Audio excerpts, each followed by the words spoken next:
Velkommen til nialanka.com. I den her video vil jeg vise dig, hvordan du bestiller varer og gennemfører betaling. Vi vælger at trykke på en af varebillederne. Her kommer du ind på produkt, og ved at føre musen hen over det store billede, så kommer der et forstørret billede op til højre, hvor man ligesom kan køre musen henover og se de forskellige detaljer i armbåndet. Du kan også gå ned og vælge på de små billeder et andet type billede, køre stadig musen henover og se detaljerne i armbåndet. Hernede kan du ligesom se, hvad armbåndet indeholder, hvilken type perle det indeholder, hvad de fås i størrelserne. Og du kan også vælge at gå op og søge på et bestemt varenummer oppe i søgefeltet heroppe til højre. Nu prøver vi lige en gang. Trykker på varenummeret her.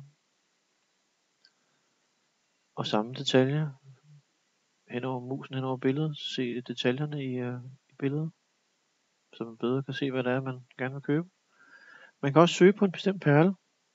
Det kunne være sådan en 12 mm gold-filled rustik perle. Vi godt vil se andre armbånd, hvor den indgik, den synes jeg er pæn.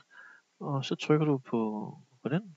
Og så kommer der andre detaljer op, eller andre armbånd op, som har det her armbånd i sig. Vi prøver at gå ind på varen igen.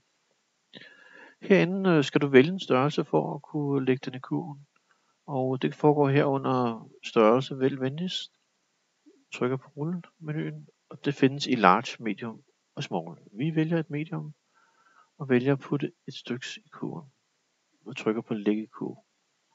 Så kommer der et lille billede op, som fortæller, at det er blevet lagt i kurven, og du kan så trykke på køb flere varer, hvis nu du vil fortsætte med at handle og købe flere ting.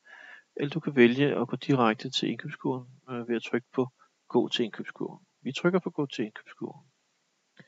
Hvilket fører dig ind i det næste skærmbillede, hvor du kan se billedet og det armbånd, du har valgt. Du kan se størrelsen medium.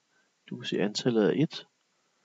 Og hvis du nu gerne vil købe nogle flere, så kan du rette antallet til 2 for eksempel, og trykke på opdater kurve.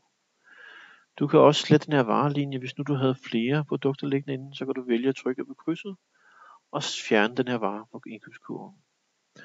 Du kunne også, hvis du sagde, jeg vil gerne begynde helt forfra, jeg ønsker at tømme hele indkøbskurven, så trykker du på den knap, der hedder tøm indkøbskurve. Hvis det nu var sådan, at du ville gerne købe det armbånd, og hvis du så også var så heldig, at du havde fået en rabatkode hos os i en eller anden foranledning, så kan du indtaste din rabatkode her, som giver en eller anden given rabat, og trykke herefter på anvend kupon. Men vi vælger at bestille det her armbånd og trykker på knappen, der hedder fortsæt til kassen. I næste skærmbillede, der er nogle adresseoplysninger, som skal tastes ind. Ud for de felter, hvor der er en orange stjerne, det er felter, som skal udfyldes. Så vi går i gang med at skrive fornavn her. Og efternavn i næste felt. Firmanavn, hvis det er et firma, der skal bestilles der. Og e-mailadresse.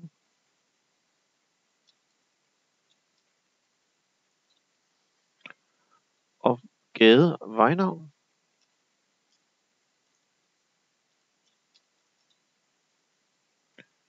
By. Postnummer. Land behøver du ikke vælge, der er sådan set kun et land at vælge imellem, så det er forvalgt. Og telefonnummer. Hvis du ikke ønsker at oplyse dit telefonnummer, eller ikke har noget telefonnummer, så taster du bare 1, 2, 3, 4, 5, 6, 7, 8, så der er 8 cifre i feltet, fordi det skal være udfyldt.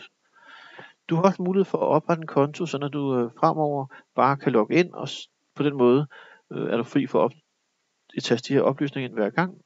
Du kan også følge se dine eksisterende ordre, de ordre, som vi tidligere har leveret til dig.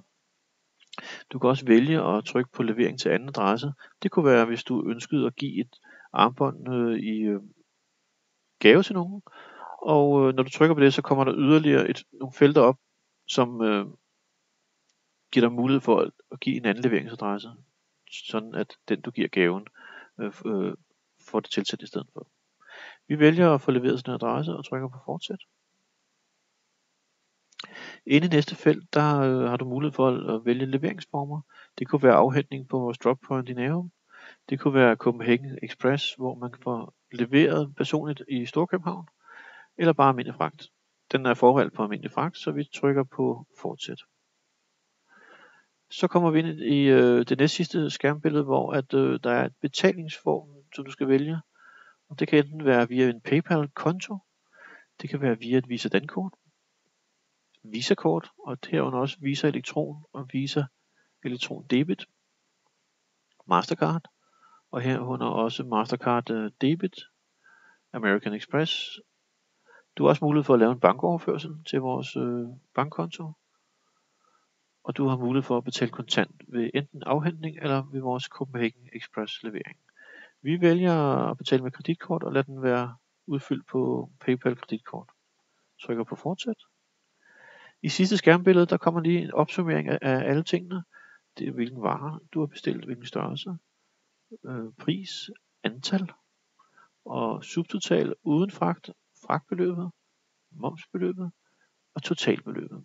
Herude i højre side kan du også se de sidste detaljer omkring betalingsadressen, leveringsadressen, som er den samme som betaleradressen, hvis du ikke har valgt at give det som en gave, fragtformen, og her til sidst, at du betaler med kreditkort via PayPal.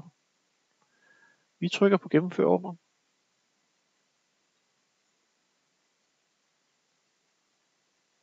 Og her bliver du så stillet videre til PayPal.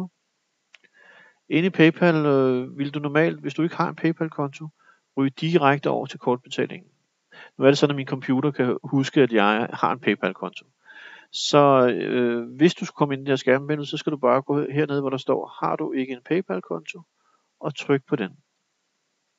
Så kommer du ind i en helt traditionel vindue, hvor du indtaster dit kortnummer, udløbsdato, kontrolcifre og dit telefonnummer. Her vil du normalt ryge direkte ind, hvis du ikke havde en PayPal-konto. Hvis du har en PayPal-konto og ryger direkte ind her, så har du mulighed for omvendt at trykke på betal med din PayPal-konto.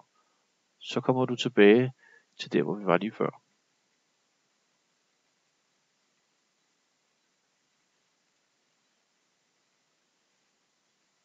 Vi prøver at gå tilbage til almindelig kortbetaling uden kreditkort, eller uden PayPal-konto. Og herinde taster du bare dit kortnummer. Du taster udløbsmåned og udløbsår og kontrolcifre.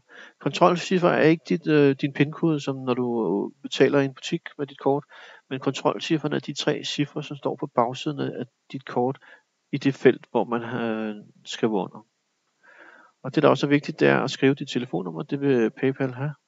Og her er det det samme, der gælder. Så gør det sig gældende, hvis du ikke har et telefonnummer, eller ikke, absolut ikke ønsker at oplyse dit telefonnummer, så skriver du bare i det felt 1, 2, 3, 4, 5, 6, 7, 8, så det er udfyldt. Og trykker videre på gennemse og fortsæt. Nu er det sådan, at jeg vil indtaste mine kortoplysninger, så I kan se, hvordan man afslutter ordren. Jeg vil selvfølgelig lige sætte videoen på pause, fordi de her kortoplysninger selvfølgelig er mine personlige oplysninger. Jeg vender kort tid tilbage. Så er jeg tilbage igen, og vi kommer ind i det sidste skærmbillede, som opsummerer leveringsadressen, viser at du betaler med et Visa betalingskort. Dit kortnummer det er sløret på nær lige de sidste 4 cifre, som lige er de sidste 4 cifre på dit kortnummer.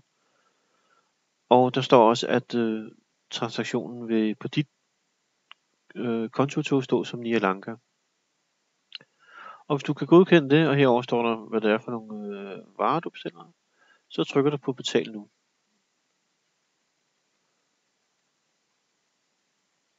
Og kort tid efter, så kommer der et kvittering, der står, at du har gennemført betalingen, og tak for din bestilling.